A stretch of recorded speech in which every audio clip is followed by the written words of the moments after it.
Hello and welcome to Blue Army TV. I'm sitting after Carlisle of 1-5-2 away from home at Crawley in a fantastic away display. Before we get into it though, I want to just address something. I am ill, so if I sound a little bit stuffy, that's why. But I'm just going to try and power on through it because this is such a big win and it's such an important video. It's such an important win. We're second in the league now. Second. That's fantastic. Wow. At this point in the season, second in the league is really good. And yes, that top end of the table is very congested. Yes, I think we're 3 points into the automatic promotion places now. But we're only 8 from not even being in the playoffs at all. So look, it's far from over. We're far from cut adrift at the minute, but we're in a really good position. And look, Stevenage, I didn't think were catchable a few weeks ago, but look, we're above them now. Yes, they've got a game in hand, but we're above them now. And I think the three big concerns for me this season are Stockport, Mansfield and Stevenage. All three of them lost today. Stevenage lost 1-0, Stockport lost 1-0, and Mansfield got absolutely battered by Salford, which I'm very happy about. Mansfield fans, that's what it feels like. and yeah, speaking of teams getting absolutely battered, speaking of 5-2s, in fact, I think that game finished 5-2 as well. Yeah, 5-2 today for Carlisle. I'm a little bit disappointed we conceded 2, but look, we've scored 5 goals. Obviously getting off to a great start with Joel Senior scoring first, then Amari Patrick, then Moxon, then Feeney, and then that's where we finished at half time. Anyways, we're going 4-0 up at half time, and look, I remember us going in 5-0 down at half time not too long ago. But yeah, fantastic. We come out in the second half. Mellish gets the 5th, and we absolutely ran away with it, and we deserved to run away with it because we were the better team by quite some distance.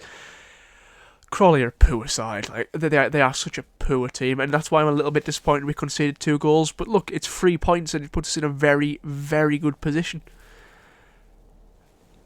Now we just need to keep our cool. It's in our hands now. It's really in our hands this season now. We're in a fantastic position. I think we're probably any betting man's favourites for going up this season.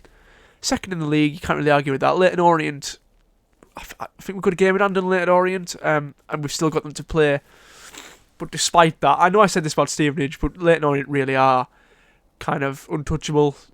We're on 58, they're in the 70s now, points-wise. It's a very, very difficult one to think we can achieve, but look, top 3 would do me, and we look well on course for that this season. We've got over that little bump in form, and we're winning games again. We beat Colchester, and we beat this lot very, very easily. And look, especially with the controversy at the start of the season between these two clubs, with that awful video the Crawley owners put out about Carlisle, it fills me with a lot of joy to see us beat them.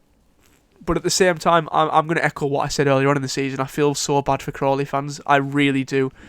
You know, I feel like if I don't say something now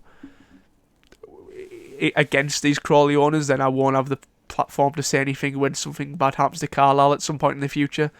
But I just want to say what's been allowed to happen to Crawley is disgusting. They've been bought by an NFT company, which, look, I'm not the biggest fan of that kind of thing, but look, it's a sketchy one for sure, and they've been allowed to ruin a historic football club like Crawley, and it's a shame what's happened because Crawley have got a good set of fans. They're not the biggest fan base, but they're a proud fan base, and it's a shame to see what's happening to their football club and what's been allowed to happen to their club. And I'm glad we've been on the better side of it today, but Crawley, I think something really needs to be done in regards to ownership in this division, not just in English football in general. Or I think you can very easily see what's happened to Southend happening with this club. For those of you who don't know, Southend are on the brink of going extinct now. What happened to Bury, what happened to Macclesfield, very similar thing. I can see Crawley going the same way, unfortunately. But yeah, just try and stay away from the negatives. Positives today, we've battered a team, we've deserved to batter a team.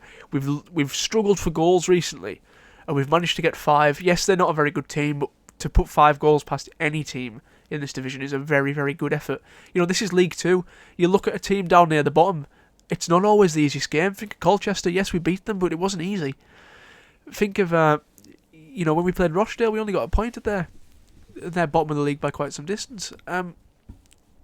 It's not always easy playing teams at the bottom, but it really was for us today, and it was because of our own good efforts. It's just nice to get a win. It's very nice to get a win. I wish I was down in Crawley, but look, that's a very long journey. Respect to the 500 plus Carlisle fans that went down there. Some of them went down by plane. It just shows you how far us Carlisle fans have to travel for away games, when some of us are getting planes across the country to go to these away games. But yeah, big win for us. I'm proud of the team. Pretty much everyone in the team played well. I can't think of any exceptions. That starting Garner and Patrick was the big talking point for me today, and I didn't know that would work. But I think the last time he started that, we won 5-1 against Barra. So even though Garner didn't get a goal today, I think he played really well. Maybe them two are something that you can build on in the future. I still think Dennis is probably our best striker, because obviously he's the record goal scorer this season, the top goal scorer even. So it's difficult to drop him, but if Garner and Patrick are working like that, I can't see him going with anything else. It's just a very nice thing to have in the club, that option of a second really good strike partnership. And it's going to be interesting to see how he handles that, how Paul Simpson handles that coming up. But yeah, I think I'm going to leave it there. Excellent win today. And especially with results going our way around us. Northampton didn't get beat, which was a shame, which they have been recently, but they're not as much of an issue as I think maybe Stockport, Mansfield and Stevenage are going to be. So yeah, thank you for watching. Please subscribe to the channel. Again, I apologise for sounding like I'm half dead, but like the video, and in a bit.